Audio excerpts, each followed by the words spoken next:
Luc Faré avec nous. Bonjour Luc Faré. Bonjour. Merci d'être là. Secrétaire général UNSA Fonction publique. Il n'y a pas de budget. L'économie française est dans le brouillard. Est-ce que les fonctionnaires seront payés en décembre et en janvier J'allais dire rien n'est moins sûr. Je vous le souhaite. Normalement, vous devriez l'être. Mais bon, la question est quand même posée. Le gouvernement est tombé et vous faites grève aujourd'hui contre un budget qui ne sera pas appliqué. Quel est le sens de votre mouvement de grève aujourd'hui, franchement ? C'est relativement simple. Aujourd'hui, c'est une journée de mobilisation, d'action et donc de grève. Au départ, parce que le gouvernement Barnier, avec Guillaume Kasbarian, avait pris des mesures qui franchissaient la ligne rouge. Et ces mesures, ce sont lesquelles ? Oui, mais le gouvernement est démissionnaire. Donc ces mesures, elles sont dans un budget qui a été censuré.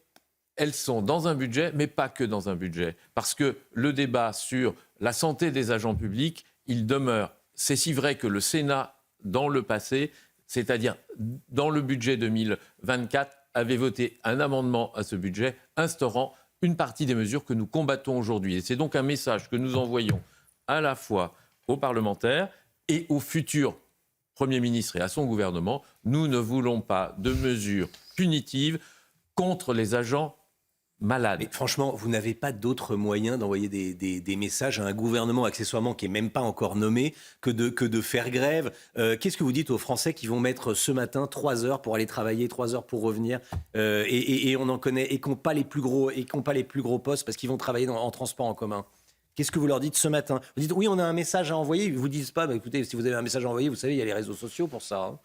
Écoutez, s'il suffisait des réseaux sociaux, s'il suffisait d'envoyer un message en l'exprimant, le constat que nous faisons aujourd'hui, c'est qu'aujourd'hui, malgré l'esprit de compromis, de discussion et d'échange que nous avons en permanence, le gouvernement aujourd'hui, qui est tombé, il est vrai, ne nous avait pas entendus, ni le Parlement, puisque dans les débats parlementaires, les mesures que nous avions et que nous combattons toujours, qui sont des mesures punitives contre les agents, n'ont pas été entendues. C'est pas punitif contre les agents, si. C'est contre les abus, d'arrêt maladie, les jours de carence. Quand il y avait des jours de carence, il y avait moins d'arrêt maladie. Bon, on va pas se raconter d'histoire, vous connaissez la situation encore mieux que moi.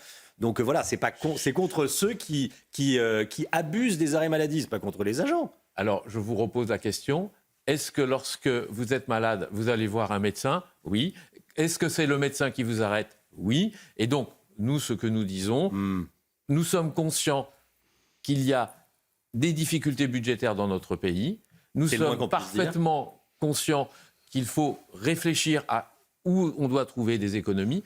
Mais ce n'est pas sur le dos des agents publics malades que l'on doit faire ces économies. Ouais. On doit aujourd'hui réfléchir à investir dans la recherche, investir dans la justice, investir dans l'éducation, dans la sécurité, dans la défense, et dans la santé, nous devons faire l'ensemble, faire vivre ce qui nous fait vivre tous ensemble, et ça, c'est le fondement même de notre République. Et le service public aussi.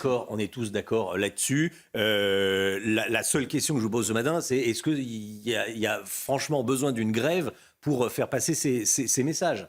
Je rappelle que certains agents seront en grève, d'autres sont mobilisés, d'autres sont dans des formes d'action. Par exemple, à l'UNSA, nous avons lancé une pétition qui a reçu énormément de signatures en quelques jours. Voilà, donc ça par exemple, c'est une autre forme d'action. Il n'y a pas que l'action de grève. Bon, parce que vous plaignez souvent du fonctionnaire bashing. Est-ce que vous dites que vous donnez une bonne image de la fonction publique ?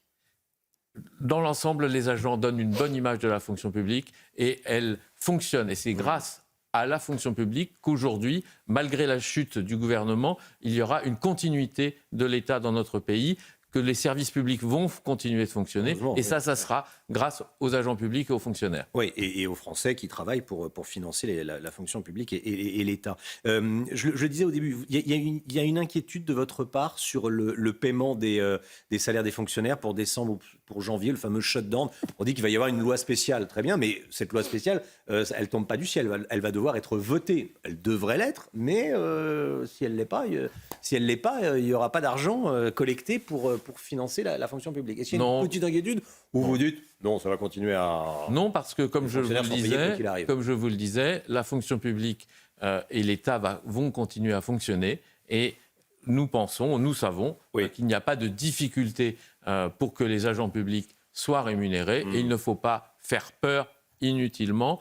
C'est un débat, une question politique à l'Assemblée, mais le pays va continuer à fonctionner, et je le redis, grâce aux agents publics. Merci Luc Faré, secrétaire général UNSA Fonction publique. Merci à vous, bonne journée, merci d'être venu ce matin sur le plateau de la matinale de CNews. C'est important.